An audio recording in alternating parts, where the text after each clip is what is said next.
Em xinh thế. Toàn mặc bộ đồ giống nhau hay giả xinh à? Được thâu và tẩu này.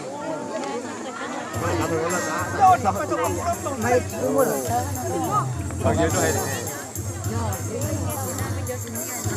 Rồi.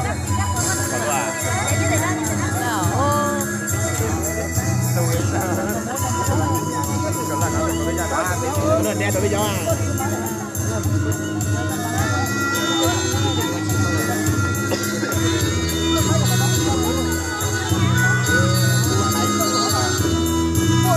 Lại hỏi chứ bây giờ tung lên trả sao rồi đó.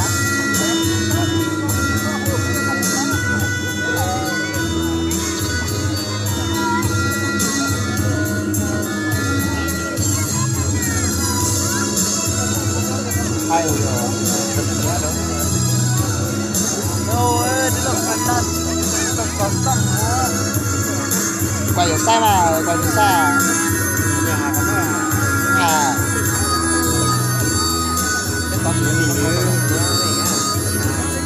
Dạ. Nó có đâu hả?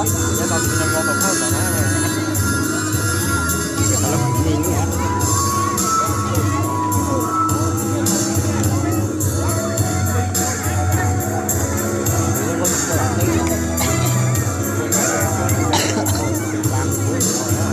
Dạ có.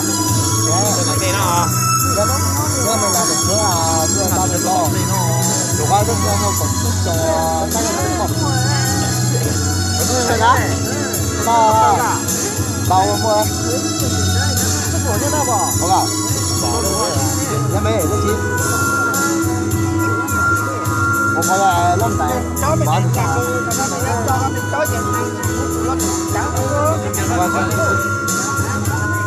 Nên ra rồi đấy là ơi, cái chuyện mất thảm không?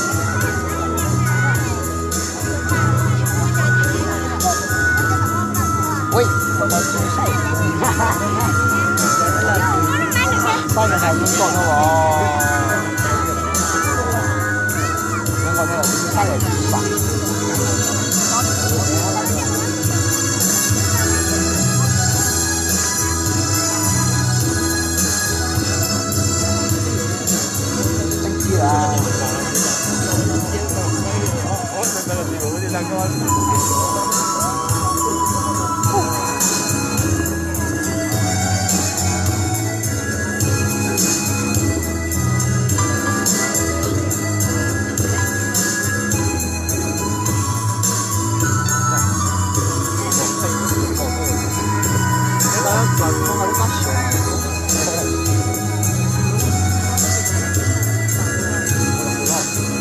中ねとかあとそういうなれとあるものっての考え方大事なそうなんだけどレベルもま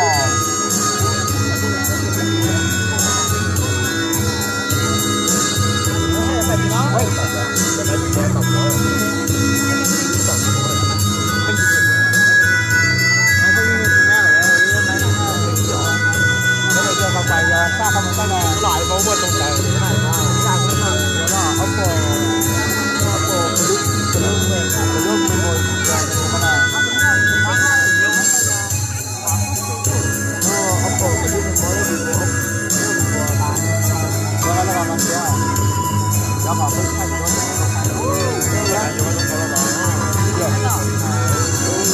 ôi chưa dọc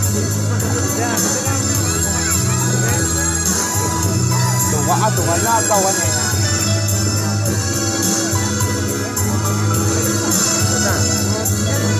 đủ quá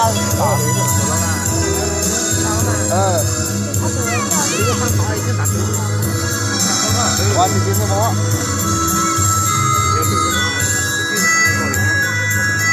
em cho anh làm qua bây giờ cả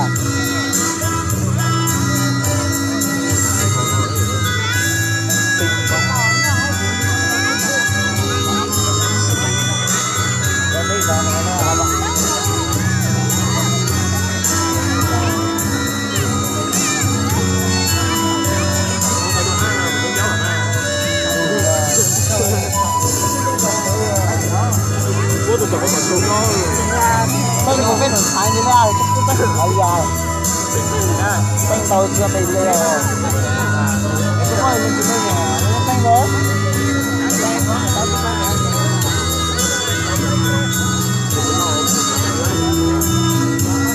saya dalam video kita open dia dengan orang rồi nó đang đáp đó được quá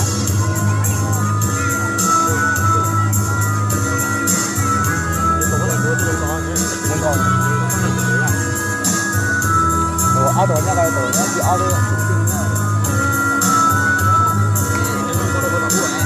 áo đồ nha bỏ cái hút đó nó xin nha